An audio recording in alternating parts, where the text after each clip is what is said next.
오늘 아침에 이렇게 교회에 오는데 성가대 우리 연습실에서 문을 이렇게 열어놓고 연습을 하셨었나 봐요. 그런데 제가 차를 이렇게 대고 오는데 한 50m 전부터 이 찬양 소리가 막 나기 시작했어요. 도로에서 이태리 도로에서 우리 한국 이 성가대 아름다운 찬양들이 막 나오는데 너무 행복하고 너무 좋았습니다. 그래서 저희 아내도 원희도 원희는 이제 오는 동안 막 춤을 추면서 이렇게 왔어요. 너무너무 감사하고 귀한 찬양 또 하나님 앞에 이렇게 올려드릴 수 있음에 하나님 얼마나 감사한지 모르겠습니다. 사랑하는 성도 여러분, 주님의 이름으로 환영하고 축복합니다. 우리 옆 사람과 앞뒤 사람과 이렇게 한번 인사해 볼까요? 잘 오셨습니다. 네. 지난주에 저희가 누가복음 5장 말씀을 통해서 밤이 새도록 수고했지만 아무것도 얻지 못하고 허탈하게 서 있었던 그 베드로의 그 빈배를 함께 바라보았습니다. 베드로는 어부로서 잔뼈가 굵은 전문가였죠. 갈릴리 바다라면 너무나도 이제 잘 알고 있었던 그 베드로, 어디에 그물을 내려야 고기가 잡히는지도 누구보다 잘 아는 사람이 베드로였습니다. 하지만 밤새도록 그물을 내리고 올렸지만 결과는 빈배였습니다. 철저한 실패였고 절망이었습니다. 그런데 아무것도 없는 그 빈배에 지금 누가 찾아오셨어요? 예수님이 찾아오셨습니다.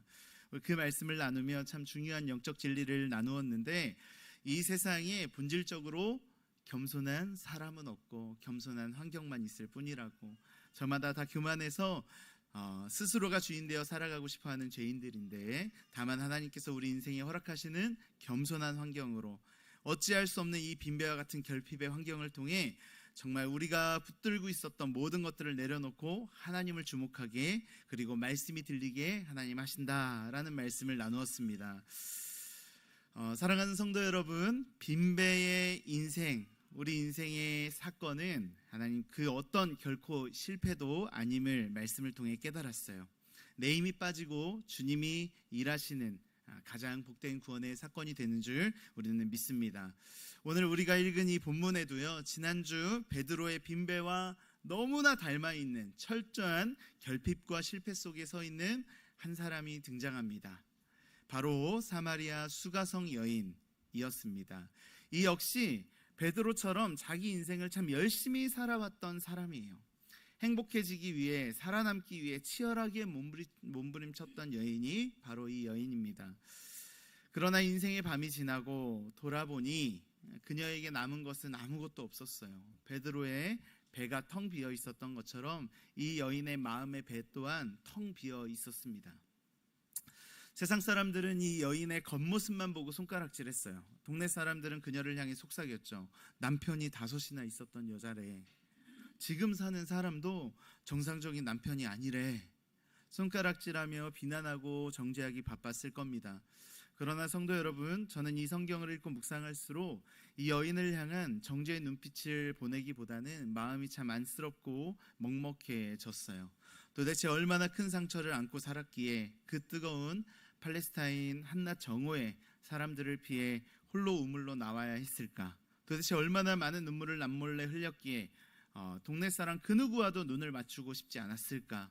오늘 우리는 이 수가성 여인의 이야기를 통해서 지난주에 이어 다시 한번 하나님의 놀라운 구속사의 은혜를 주목하고자 합니다.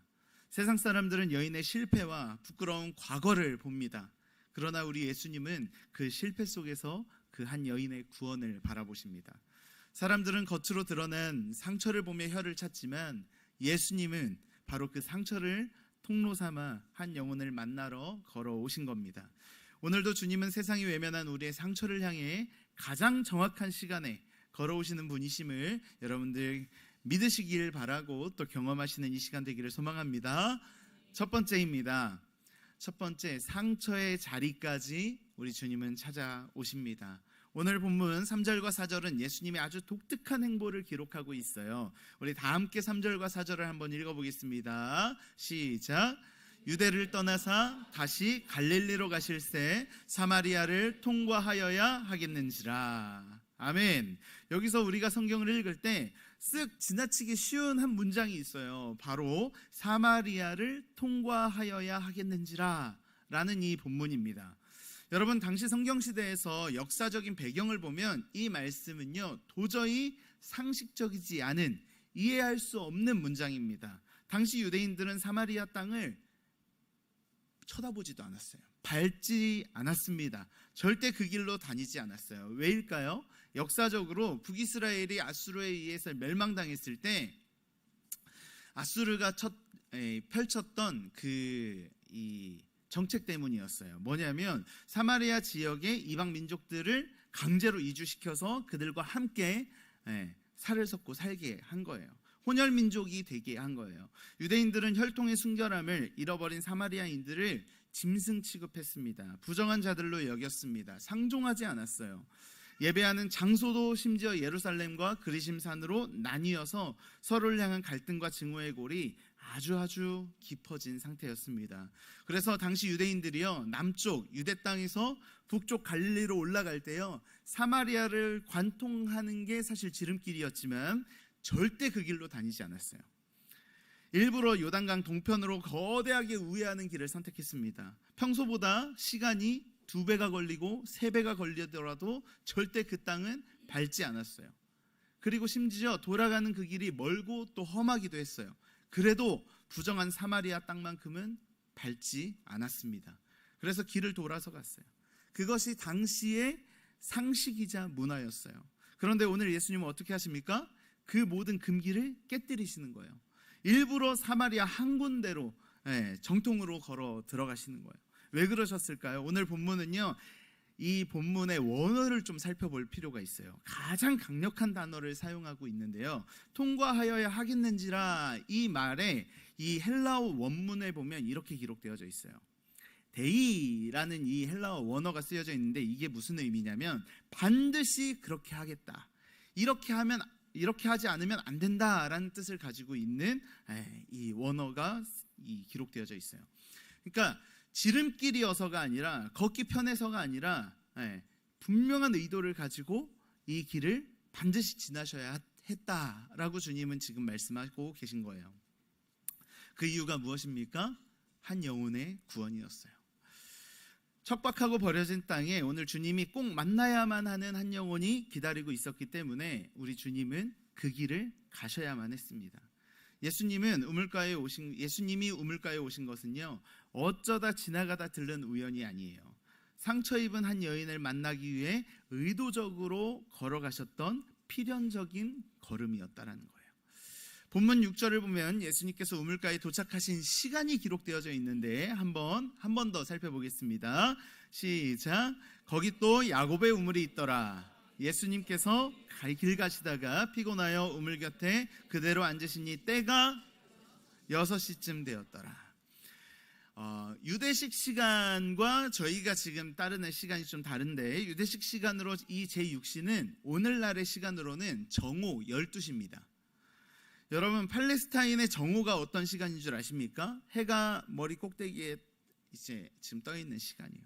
숨을 쉬기조차 힘들 정도로 뜨거운 떼약볕에 이제 그 떼약볕이 내려 쬐는 그런 시간입니다. 여러분, 요즘 밀라노도 참 숨이 턱턱 막히는 더위를 저희가 실감하고 있어요. 네, 아까 이제 이 권사님이 요즘 너무 더운데 어떻게 지내셨냐고 이렇게 물어주셨는데 요즘 정말 너무너무 덥습니다. 그렇죠? 네. 요즘 정오의 때에 저희 집에서 하고 있는 게 하나 있는데 뭐냐면 집에 있는 타파렐라를 다 내려요. 여러분 다 공감하시나요? 네. 해가 들어오면 집이 뜨거워지기 때문에 일단 다 내립니다. 대낮인데 동굴에 들어온 것처럼 어두컴컴합니다. 네. 저희 집에서 제가 담당하는 것들이 몇 개가 있는데 음스 담당이 또 저의 역할이에요. 제 사명인데, 여러분 음스 아시죠? 음식물 쓰레기 제가 이제 버리는 담당인데, 아내가 음스 좀 버리고 와달라고 부탁을 했어요. 네. 밀라노에 와서 처음으로 음스 버리는 날이었어요. 그래서 음스를 어디서 버리면 된다라는 말씀을 분명히 이제 제가 들었는데 막상 이렇게 나와 보니까 어디였는지 제가 감이 안 오는 거예요. 네. 근데 이제 마침 그때가 완전 뜨거운 대낮이었는데 단지 내 주차장에 흰색과 초록색 컨테이너들을 봤었던 기억이 나서 이제 거기로 막 걸어갔어요. 진짜 완전 한낮 땡볕이 내리쬐는 시간이었는데 음스 들고 가는 저 외에는 단지 내에 아무도 없었어요. 네, 마치 제가 순간 수가성 여인이 된 듯한 느낌이었습니다. 유럽도 이 정도인데 팔레스타인의 그 한낮, 정말 그 정오는 어땠겠나라는 생각이 들었습니다. 그래서요, 그 지역 사람들은요 보통 서늘한 아침이나 늦은 저녁에 밖으로 나왔어요. 한낮 정오에는 아무도 움직이지 않았습니다. 그런데 이 여인은 아무도 다니지 않는 그 뜨거운 그 정오에 물동이를 메고 혼자 우물가로 걸어온 거예요. 여러분, 왜 그랬을까요? 성경 그 이유를 직접적으로 명시하고 있진 않아요. 우리는 여인의 삶을 통해 짐작할 수 있습니다. 여인은 사람들의 시선을 피하고 싶었던 거예요.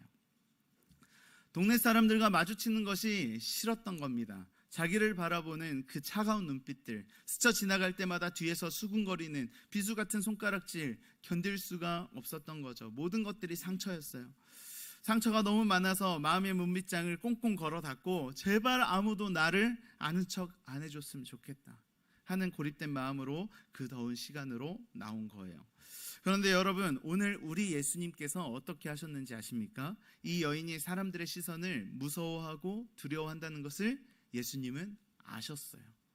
그래서 예수님은요, 함께 다니던 제자들도 다 미리 동네로 보내버립니다. 먹을 것을 사오라는 이야기로 제자들을 다 물리치시고 홀로 예수님께서 그 우물가의 여인을 기다리고 계신 거예요. 제자들이 그 자리에 떼거지로 몰려 있었다면 그 여인이 어땠을까요? 사람의 시선이 두려워 정오에 물을 길러 나왔던 이 여인이 우물가에 이 유대인 남자들이 웅성웅성 13명이 모여있다고 생각해 보세요. 우물가로 나왔을까요? 아마 피했을 것 같아요. 뒤도 안 돌아보고 다시 돌아갔을지도 모릅니다. 우리 예수님은 여인의 그 연약함과 두려움과 수치심까지도 그 세포 하나하나까지도 세밀하게 다 알고 계셨던 거예요. 그래서 여인이 마음 편히 다가와서 대화할 수 있도록 오직 1대1로 만날 수 있는 가장 안전하고 따뜻한 공간을 주님께서 미리 세팅해놓고 만들어놓고 그 여인을 기다리신 겁니다. 예수님은 이렇게 우리의 가장 세밀한 아픔과 두려움까지도 미리 아시는 분이에요. 그리고 우리를 받아들여 주시는 분입니다. 우리는 흔히 여인을 설교나 대화 속에서 5번이나 이혼하고 6번째 남자와 사는 방탕하고 욕심 많은 음란한 여자로 기억하곤 합니다. 그러나 여러분들 다시 좀 봐야 할 게 있어요. 뭐냐면 당시 1세기 유대 사회의 배경을 깊이 들여다보면 사정이 전혀 달라요. 그 시대는요, 여성이 오늘날처럼 자유롭게 이혼을 요구하거나 선택할 수 있는 구조가 아닙니다. 법적인 이혼의 권리는 오직 남성에게만 있었습니다. 다시 말해서 그렇다면 이 여인에게 남편이 5이 있었다는 것은 무엇을 의미합니까? 남편에게 버림받았거나 혹은 사별했거나 일찍 남편이 죽어 과부가 되는 비극, 이 2가지 외에는 이혼할 수 없어요. 그런데 지금 5번이나 이 남편이 있었다라는 말은요, 이 비극이 5번이나 반복되었다라는 얘기예요. 그 시대에 여성 홀로 살아간다는 것은, 생계를 유지한다는 것은 불가능했습니다. 여성에게 남편이라는 존재는 로맨틱한 사랑의 대상이기 전에 하루하루 굶어 죽지 않고 살아내야 하는 철저한 생존의 문제였어요. 그러므로 이 여인의 삶은 쾌락을 쫓아다닌 삶이 아니라 끊임없이 버림받고 끊임없이 짓밟히고 끊임없이 무너져 내린 상처투성이의 인생이었다라는 거죠. 그 여인을 향해 예수님께서 말씀하십니다. 뭐라고 말씀하시냐면, 내게 남편이 5이 있었고 지금 있는 자도 네 남편이 아니지 않냐. 여러분, 이 말씀을 읽을 때 여러분 주님의 음성이 어떻게 들리십니까? 예수님이 그 여인의 죄를 들추어내며 너 참 부끄러운 인생을 살았구나 야단치시는 냉정한 목소리로 들리십니까? 저는 오히려 이 말씀이 눈물 어린 주님의 위로로 읽혀졌어요. 5명의 남편도, 그리고 지금 같이 사는 그 사람도, 그 누구도 너에게 진짜 울타리가 되어주지 못했구나. 참 고달팠겠구나. 얼마나 힘들었니? 얼마나 외로웠니? 이 뜨거운 정오에 물을 기르러 나올 만큼 얼마나 참 많이 울었니? 주님은 지금 죄를 폭로하며 망신을 주시는 것이 아니라 여인의 가슴 깊은 곳에 골마 터진 상처를 어루만져 주고 계신 거예요. 세상은 우리의 상처를 보며 쉽게 평가하고 판단합니다. 네가 원인을 제공했겠지. 네 잘못이야. 그러니까 그렇게 사는 거야. 그래서 우리는 세상 속에서 참 상처를 많이 받기도 하고 상처받기 싫어서 스스로를 숨기기도 합니다. 괜찮은 척 합니다. 아무 문제 없는 척 가면을 씁니다. 오늘날 많은 현대인들의 SNS에서 세상에서 가장 행복하게 웃는 사진만 올려댑니다. 불이 꺼진 한밤중에는 방구석에서 홀로 눈물을 흘리는 이유가 여기 있어요. 내 상처를 드러내면 세상이 나를 물어뜯을까 무섭기 때문이죠. 그러나 우리 예수님은 다르십니다. 우리의 상처를 들추어 수치스럽게 만드시는 분이 아니고 오히려 숨기고 싶어하는 바로 그 상처 때문에 주님은 사마리아를 지나 우리 인생 한가운데로 걸어 들어오시는 거예요. 내가 처한 외로운 우물가에서 나보다 먼저 찾아와서 나를 기다려주시는 분이 바로 우리 주님이신 거예요. 주님은 우리의 보이지 않는 영혼의 상처를 가장 세밀하게 만지고 위로하시는 참 치료자가 되시는 겁니다. 할렐루야. 혹시 여러분 지금도 사람들에게 말하지 못하는 깊은 상처 때문에 그것을 끌어안고 겉으로만 웃고 계신 성도님들 계십니까? 사람들은 내 마음을 몰라주어도 주님은 이미 다 알고 계십니다.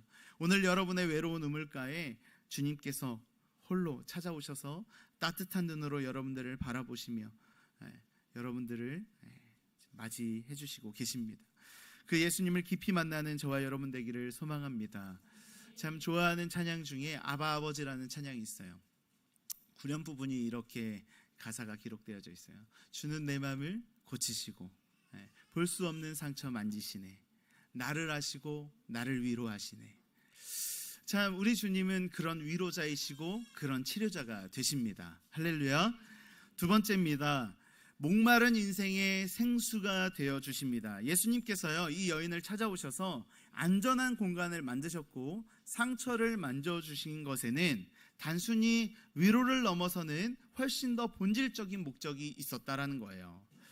그것은 바로 여인의 인생에 계속 반복되고 대물림되던 처절한 그 목마름의 문제를 종결시켜 주시기 위함이었어요.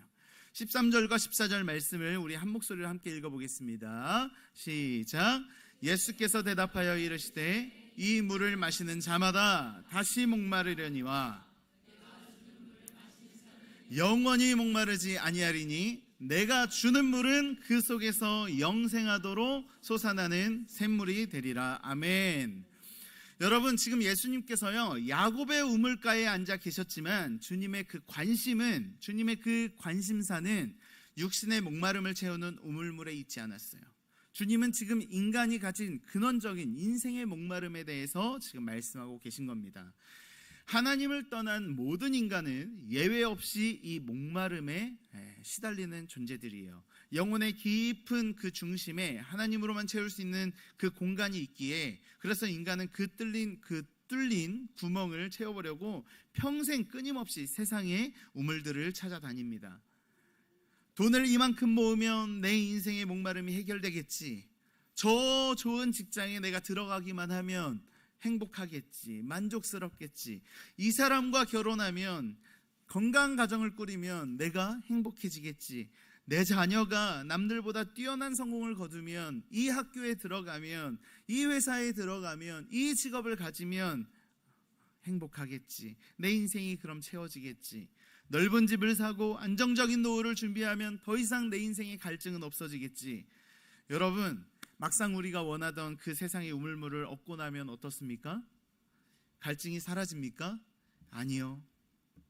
잠깐 시원한 것 같다가도 또 조금 지나면 또다시 이전보다 더 큰 영혼의 갈증과 목마름이 시작됩니다. 그래서 인간은 평생 동안 끊임없이 이 우물에서 저 우물로, 저 우물에서 또 다른 우물로 그렇게 우물을 바꾸어가며 살아가는 서글픈 존재가 바로 인간이라는 거예요. 우리 일상 속에서도 그렇지 않습니까? 이 청소년 청년 사역할 때 이런 예를 들은 적이 있어요. 그렇게 갖고 싶어하던 최신형 휴대폰을 사면 며칠 동안은 세상을 다 얻은 것처럼 기쁩니다. 행여나 기스가 날까봐 애지중지하죠. 그런데 일주일이 지나면 그냥 평범한 기계가 됩니다.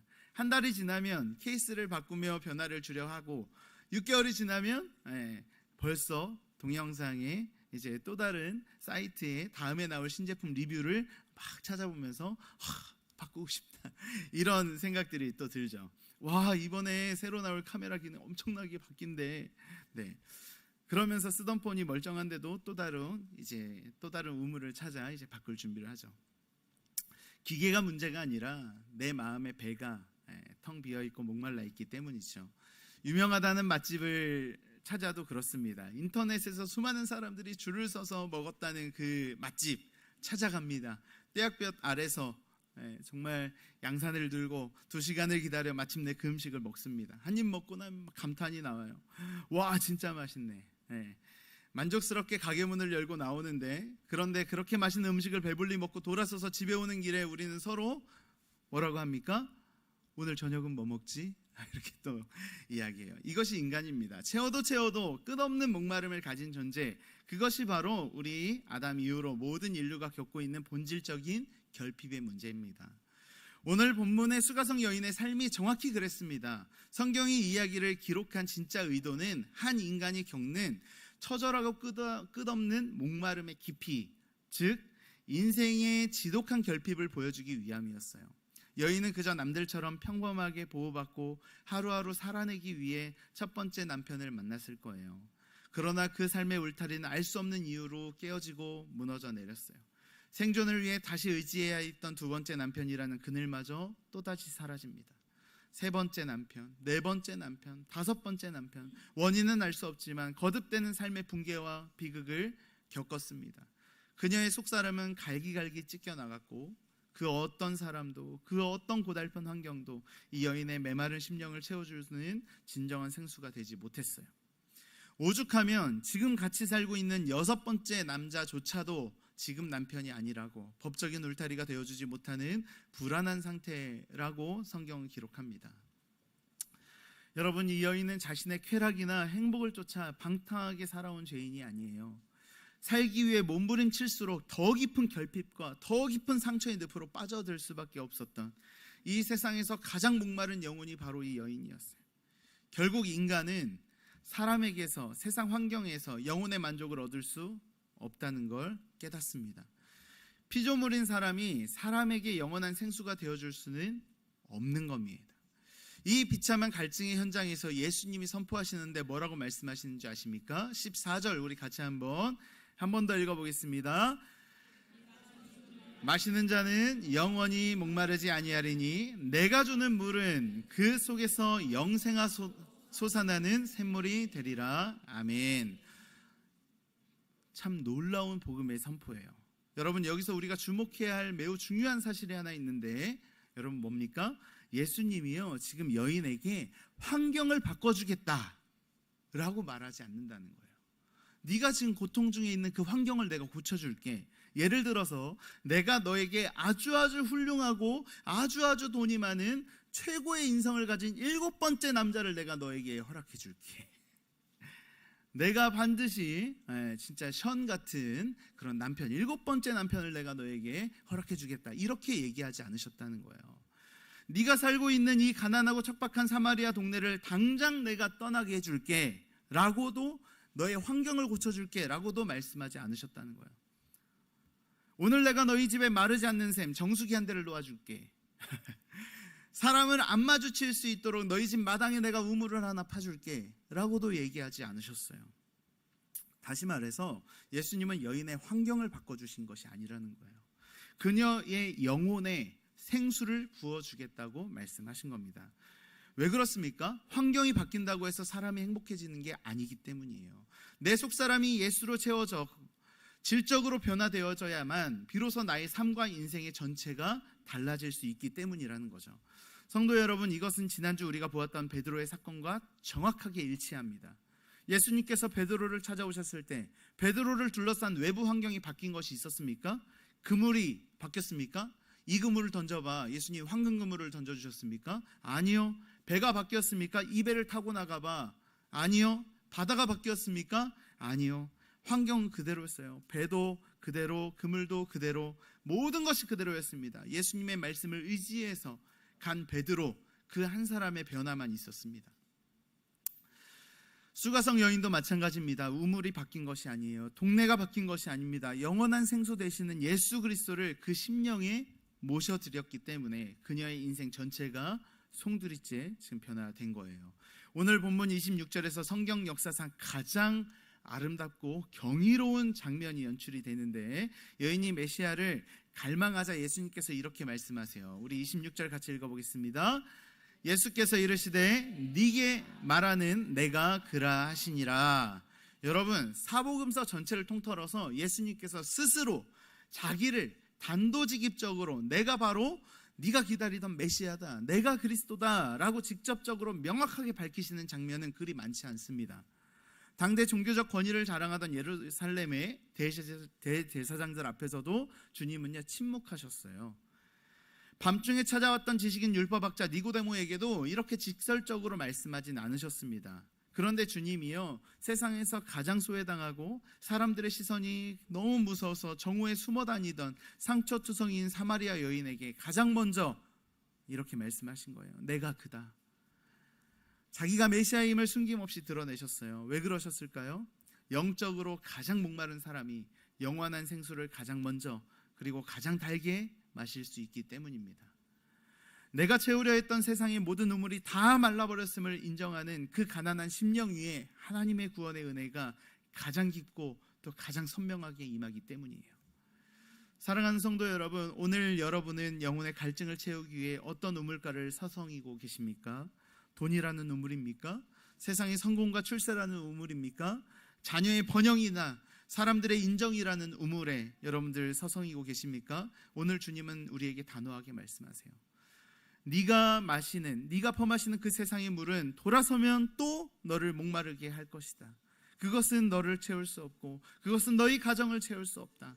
이제 방황을 멈추고 내가 주는 영원한 생수를 마셔라. 우리 영혼의 갈증을 끝내고 영원한 만족을 주실 분은 오직 생명의 샘, 그 근원이 되시는 예수 그리스도 한 분뿐임을 고백하는 은혜가 있기를 주님의 이름으로 소망합니다. 아멘. 인생의 방황은 생명 되시는 예수님을 만나면 끝이 나요. 네. 신앙의 방황은 건강한 교회, 또 밀라노 한마음교회를 만나면 끝이 납니다. 할렐루야. 아멘. 우리가 정말 그런 생명의 근원 되시는 예수님을 뜨겁게 만나는 오늘 이 시간 되기를 소망합니다. 세 번째입니다. 상처를 사명으로 바꾸십니다. 마지막으로 예수 그리스도라는 영원한 생수를 만나고 그 물을 마신 사람에게는 인생 전체가 뒤흔들리는 필연적인 삶의 변화가 일어난다는 거예요. 그것은 바로 삶의 방향성이 완전히 바뀌는 역사입니다. 28절과 29절 말씀을 한번 읽어보겠습니다. 너무 감격스러운 이 장면인데요, 우리 그 감격을 담아서 우리가 사마리아 여인, 수가성 여인이 된 것처럼 우리 같이 한번 읽어보겠습니다. 시작. 여자가 물동이를 버려두고 동네로 들어가서 사람들에게 이르되 네가 행한 모든 일을 내게 말한 사람을 와서 보라. 이는 그리스도가 아니냐 하니. 아멘. 저는 이 구절을 읽을 때 막 전율이 일었어요. 여러분, 예수님을 만난 여인이 가장 먼저 무엇을 행했습니까? 물동이를 버렸어요. 이 여인은 우물가에 왜 나왔습니까? 물을 길러 나왔습니다. 생존을 위해서 나왔어요. 그것이 정오의 떼약볕을 뚫고라도 무거운 걸음을 옮긴 유일한 목적이었습니다. 그런데 정작 영혼의 생수이신 예수님을 만나니까 그렇게 소중하게 붙들어왔던 육신의 물동이를 아낌없이 미련 없이 던져버립니다. 왜입니까? 내 인생의 생존을 책임져 줄 주님을 만났기 때문이에요. 내 평생의 갈증을 단번에 해결해 주실 주님을 만났기 때문이에요. 진짜를 만나면 가짜를 내려놓습니다. 영원한 것을 얻으면 일시적인 것에 목숨 걸지 않게 되는 거예요. 지난번에도 말씀드렸죠. 중독이 끊어질 수 있는 방법은 더 강한 중독을 만나면 돼요. 모든 인생의 어려운 모든 문제들 그 위에 우리 주님이 있습니다. 네, 여러분, 또 하나 그 여인의 기적 같은 변화를 한번 주목해 볼 필요가 있어요. 불과 예수님을 만나기 몇 분 전까지만 해도 이 여인이 어떤 사람이었습니까? 사람을 두려워하던 사람이었어요. 사람이 무서웠어요. 사람이 두려워서 숨어 다니던 사람이었습니다.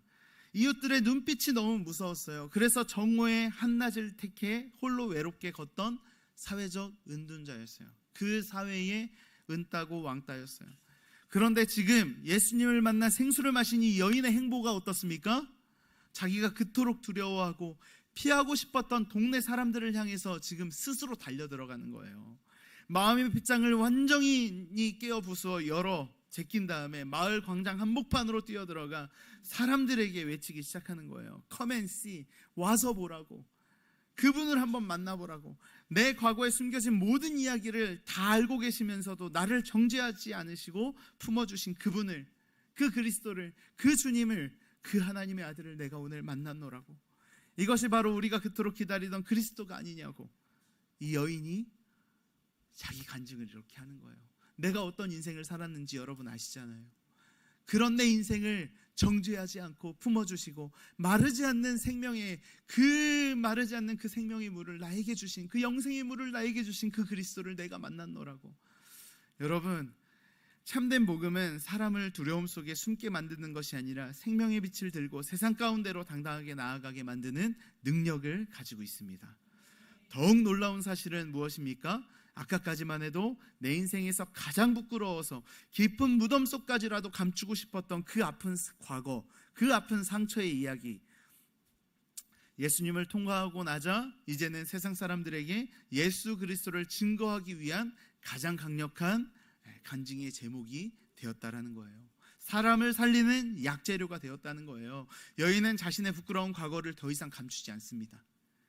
오히려 내가 행했던 그 부끄러운 모든 일을 내게 말한 그 사람을 와서 보라 라고 자신의 상처를 오히려 복음의 도구로 사용합니다.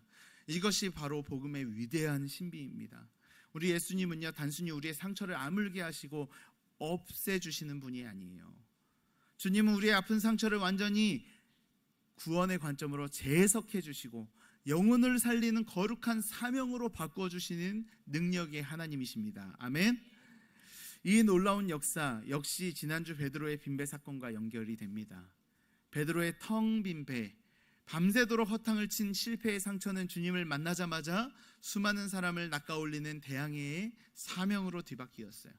신약 성경에 이제 우리 바울 사도는 어땠습니까? 예수를 믿는 자들을 잡아 죽이고 교회를 잔인하게 핍박했던 씻을 수 없는 죄책감과 과거의 상처가 주님을 만나자 평생 이방인을 향해 피 끓는 심정으로 복음을 전하는 위대한 열정의 간증이 되었습니다.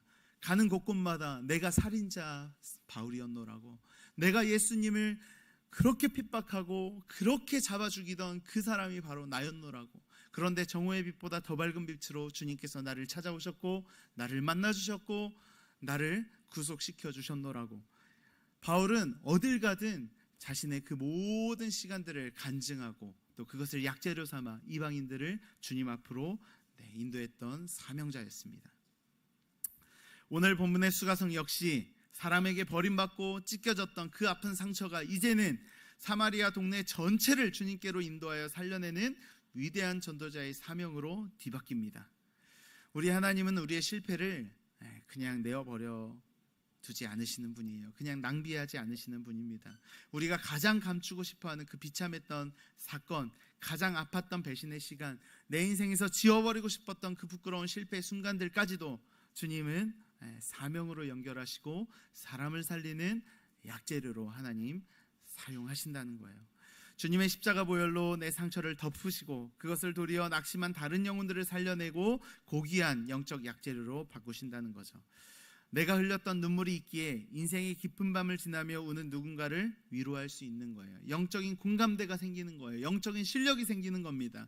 내가 처절하게 실패해본 경험이 있기에 교만했던 내가 낮아져 오직 주님의 은혜만을 자랑하는 산증인이 될 수 있는 거죠. 오늘 본문 마지막 부분에 참 흥미롭고 따뜻한 장면이 하나 더 숨겨져 있는데, 예수님은 처음에 이 여인을 만나셨을 때 아주 지치셨어요. 아주 목이 마르셨어요. 여인이 나오는 시간 전에 도착해 있으셔야 했기에 예수님은 걸음을 재촉하셔서 그 땡볕에도 불구하고 그 여인을 추적해서 이제 그 우물 곁에 가셨잖아요. 예수님이 목이 좀 마르다라고 하신 게 진짜 목이 말라서 이 수가성 여인에게 목마름을 채워달라고 이야기를 하셨던 거예요. 대화를 그렇게 시작하셨던 겁니다. 그런데 여러분, 오늘 성경을 제가 아무리 뒤져봐도 그 여인이 예수님께 물을 드렸다는 기록이 없어요.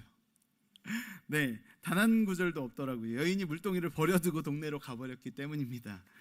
한 잔 좀 드리고 가지라는 생각이 이제 제가 묵상하면서 들었어요. 아무리 기뻐도 그렇지, 한 잔 대접하고 가지. 근데 바로 그때 먹을 것을 사러 갔던 제자들이 돌아와서 예수님께 묻는데 뭐라고 묻냐면요, 31절입니다.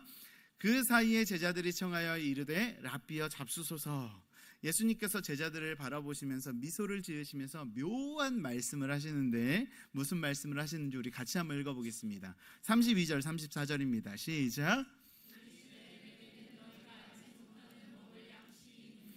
예수께서 이르시되 나의 양식은 나를 보내신 이의 뜻을 행하며 그의 일을 온전히 이루는 이것이니라. 아멘.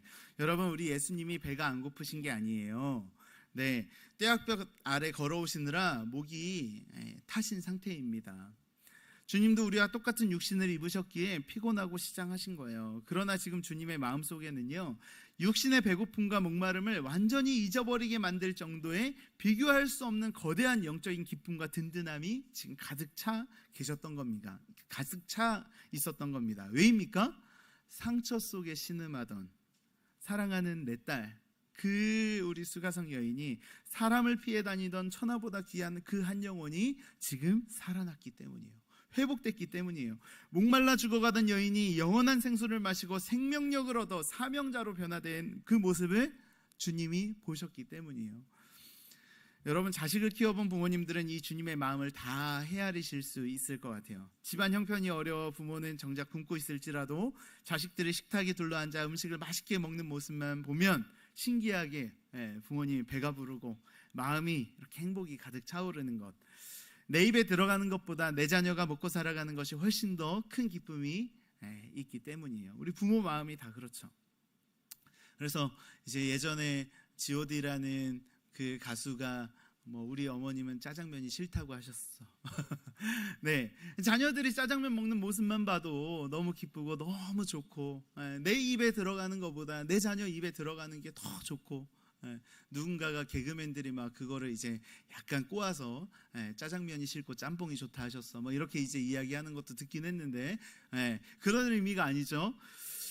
주님의 마음이 바로 이런 아버지, 어머니의 마음이었어요. 상처 속에서 매일 밤 눈물을 흘리던 내 딸이 생명의 자리로 돌아와 살아나는 것, 숨어 지내던 내 딸이 당당히 복음을 전하는 사명자로 우뚝 서는 것, 그것을 바라보는 것이 우리 예수님의 가장 큰 기쁨이었고 또 가장 배부른 양식이었어요. 오늘도 우리가 주님 앞에 나와 변화될 때 우리 주님은 세상 그 무엇과도 비교할 수 없는 최고의 기쁨을 우리 주님이 누리시는 줄 믿으시기 바랍니다. 말씀을 맺습니다. 사랑하는 성도 여러분, 오늘 우리가 나눈 이 생수의 말씀을 여러분 마음 깊이 한번 다시 새겨보시길 바라요. 오늘 본문에 등장한 수가성 여인은 세상의 관점으로 볼 때 도저히 소망이 없는, 씻을 수 없는 상처와 실패로 얼룩진 인생이었어요. 사람들의 시선이 무서웠고 그렇게 스스로를 고립시킨 채 살아가던 비참한 여인이었어요. 세상은 그녀를 손가락질하고 정죄했습니다. 그러나 우리 예수님은 사회적인 갈등과 위험을 감수하셔서라도 오직 이 한 여인을 구원하기 위해 사마리아 땅을 통과해 머나먼 길을 걸어오셨고 그 여인의 수치심을 배려해 제자들까지 다 물리치시고 1대1의 가장 안전한 우물가 공간을 그녀를 위해 만드셨고 그녀를 그렇게 기다리셨어요. 주님은 여인의 부끄러운 과거를 보며 정죄하신 것이 아니라 그 뒤에 숨겨진 골마 터진 상처와 그 눈물을 먼저 바라봐 주셨어요. 그리고 세상이 절대 줄 수 없는 영원히 목마르지 않는 그 하늘의 생수를 그 영혼에 부어주신 거예요. 마침내 그녀가 그토록 숨기고 싶어했던 그 아픈 상처를 동네 전체를 살려내는 위대한 복음의 사명으로 바꿔주신 겁니다. 사랑하는 성도 여러분, 혹시 지금 여러분의 심령 속에도 사람들에게 차마 말 못하고 속으로만 끙끙 앓고 있는 깊은 상처가 있으십니까? 과거의 선택에 대한 후회와 씻을 수 없는 실패의 부끄러움 때문에 여러분 마음의 빗장을 걸어 잠그고 홀로 외로운 정오의 시간을 지나고 계시진 않습니까? 여러분 기억하시길 바라요. 우리 주님은 우리의 연약함과 상처 때문에 우리를 외면하거나 버리시는 분이 결코 아닙니다. 오히려 바로 그 아픈 자리, 눈물 흘리는 그 우물가로 우리 주님은 정확하게 찾아오십니다. 그리고 우리의 상처를 만져주시고 따뜻한 음성으로 말씀하십니다. 아들아, 딸아, 내가 네 마음을 다 안다. 남몰래 흘린 너의 눈물과 억울한 그 상처를 내가 다 안다. 세상이 썩어질 우물에서 이제 그만 방황하고 내가 주는 이 영원한 생수를 마시라고. 너의 영혼이 내 안에서 참된 안식과 만족을 누리길 나는 원한노라고. 그리고 마지막에는 우리의 손을 잡으며 사명의 자리로 우리를 초청하시는 거예요. 일어나 삶의 자리로 가. 나처럼 그리고 너처럼 아파하는 이들에게 이 생수의 복음을 전하려무나. 성도 여러분, 예수 그리스도 안에서 우리의 상처는 결코 인생의 비극으로 끝이 나지 않아요. 그 깊은 상처의 자리는 영원한 생수 되신 예수님을 인격적으로 만나는 가장 복된 은혜의 자리가 될 것입니다. 그 사건은 구원의 사건이 될 것입니다. 나아가 나처럼 깨어지고 아파하는 세상의 수많은 사람들을 위로하고 살려내는 위대한 사명의 시작점이 될 줄 믿습니다. 그러므로 더 이상 내 상처와 실패를 부끄러워하거나 여러분 숨기지 마십시오. 십자가 복음 안에서는 그 어떤 상처도, 그 어떤 아픈 사건도, 그 어떤 지워버리고 싶은 부끄러운 과거도, 눈물로 보낸 밤들도 하나님의 구속사 안에서 영혼들을 살려내는 영광스러운 구원의 이야기가 될 줄 믿습니다. 오늘 이 시간 같이 말씀 생각하며 기도했으면 좋겠는데요. 나의 모든 형편을 미리 아시고 세밀하게 배려하시는 주님 앞에 하나님, 오늘 이 시간 나의 물동이를 내려놓습니다. 주님이 주시는 참된 생수를 마시길 원합니다. 상처가 사명이 되는 위대한 역전의 삶을 살고 싶습니다. 하나님, 나의 상처와 나의 눈물을 우리 주님이 가장 잘 아십니다. 하나님, 나에게 찾아오시고 나에게 다시 한번 구원의 말씀으로 나를 다시 세워 주시옵소서. 하나님, 사명자로 주님 앞에 쓰임받기를 원합니다. 하나님, 정말 주님과 뜨겁게 만나고 주님 안에서 아름다운 사명자로 다시 일어나는 귀한 하나님, 우리 모두가 되게 해달라고 주님의 이름 크게 한번 부르짖고 기도하며 나아가겠습니다. 기도합니다.